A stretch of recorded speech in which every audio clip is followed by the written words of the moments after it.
안녕하세요. 오늘은 여러분과 함께 한우리교회 담임 목사님의 설교 한 편을 좀 깊이 들여다볼까 합니다. 에베소서 6장 1절에서 3절 말씀 가지고 가정에서 시작되는 하나님 나라, 이런 제목의 설교인데요. 저희 목표는 이 설교의 핵심 메시지를 성도 여러분께 잘 전달해 드리는 겁니다.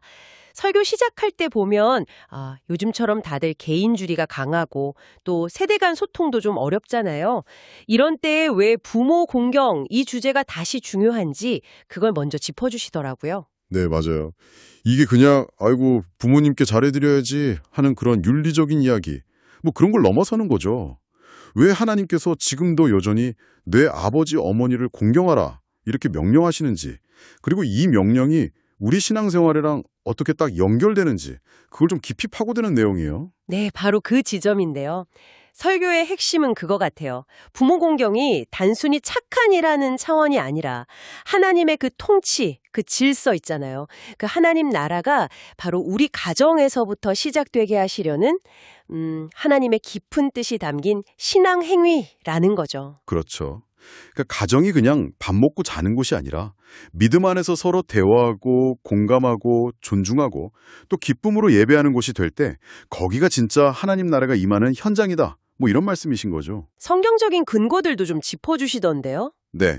여러 구절이 나오는데 예를 들면 에베소서 6장 1절이나 골로새서 3장 20절 보면 자녀들이 부모님께 순종하는 게 주 안에서 해야 하는 거고, 이게 또 하나님을 기쁘시게 하는 거라고 하잖아요. 이게 뭐 억지로 하는 복종이라기보다는 마음에서 우러나오는 존중이라는 의미가 강하죠. 주 안에서? 그게 중요하군요. 네. 그리고 십계명에서도 보면요. 신명기 5장 16절인데 부모 공경이 하나님 관련 계명 바로 다음에 인간관계 계명 중에서는 제일 먼저 나와요.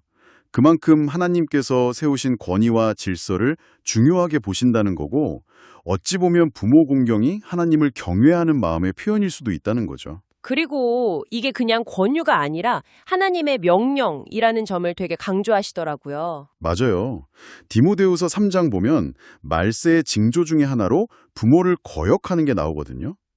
또 신명기 21장에는 정말 엄중한 말씀이 있어요. 이걸 오늘날 문자 그대로 적용할 건 아니지만 하나님께서 부모 공경을 얼마나 심각하게 또 중요하게 보시는지 그 무게감을 느껴야 한다는 거죠.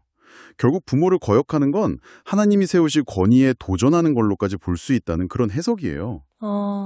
무게감이 느껴지네요. 그런데 아까 말씀하신 것처럼 단서가 있잖아요. 주 안에서 공경하라. 네, 그게 아주 중요해요. 만약에 부모님의 요구가 명백하게 하나님의 뜻과 어긋난다, 그럴 때는 하나님의 뜻을 먼저 따라야 한다는 거죠. 설교에서도 예수님이나 사도들 예를 들면서 하나님보다 사람의 요구, 그게 부모님의 요구라 할지라도 그걸 앞세우면 신앙의 본질이 흔들릴 수 있다, 이렇게 지적을 합니다. 그렇군요. 신앙의 원칙 안에서 공경해야 한다는 거네요. 그럼 이제 설교에서 제시하는 실제적인 권면으로 좀 넘어가 볼까요? 여기서 좀 흥미로운 관점이 나왔던 것 같아요.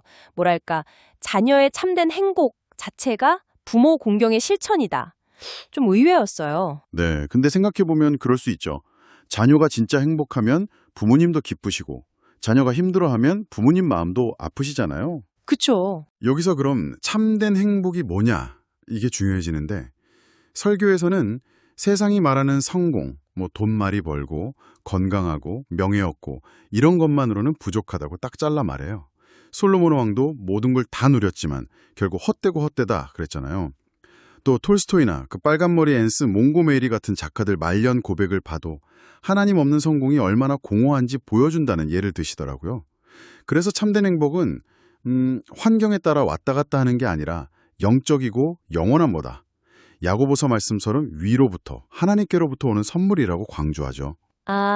그러니까 그 참된 행복이라는 게 결국 예수님 믿고 하나님과 관계가 바로 서고 그 믿음 안에서 살아가는 그 삶 자체를 말하는 거군요. 네, 바로 그거죠. 그리고 자녀가 그렇게 믿음 안에서 사는 모습을 보여주는 것, 그게 믿음의 부모님께는 진짜 최고의 효도고 최고의 공경이야 하는 설명이 참 마음에 와닿았어요. 맞아요.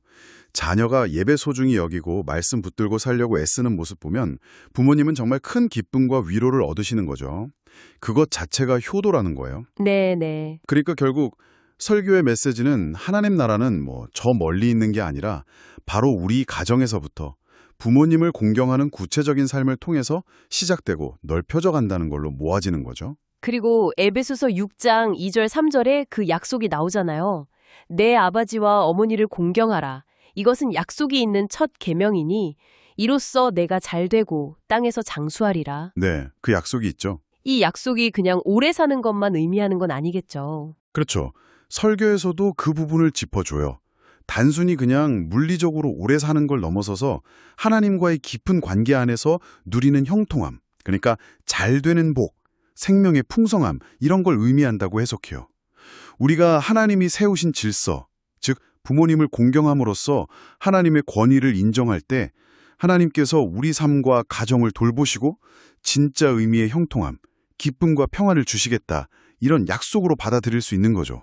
네, 마지막으로 설교는 정말 구체적인 실천을 촉구하면서 끝나는데요.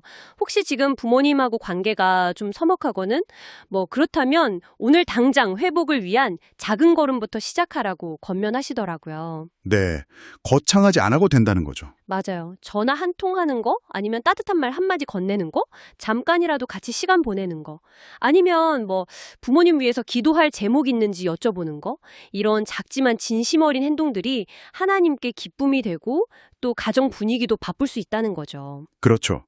나중에 후회하기 전에 지금 시작하는 게 지혜다, 이런 말씀도 있었고요. 네, 맞습니다. 오늘 이 이야기 들으신 여러분께서도 한번 떠올려 보시면 좋겠어요. 부모님을 공경하기 위한 나만의 작지만 구체적인 실천 방법 한 가지. 이게 그냥 의무감으로 하는 게 아니라 하나님께서 약속하신 그 잘되는 복을 누리고 내 가정에서부터 하나님 나라를 이루어가는 그런 소중한 첫걸음이 될 수 있을 겁니다. 오늘 그 걸음을 시작해 보시길 바랍니다.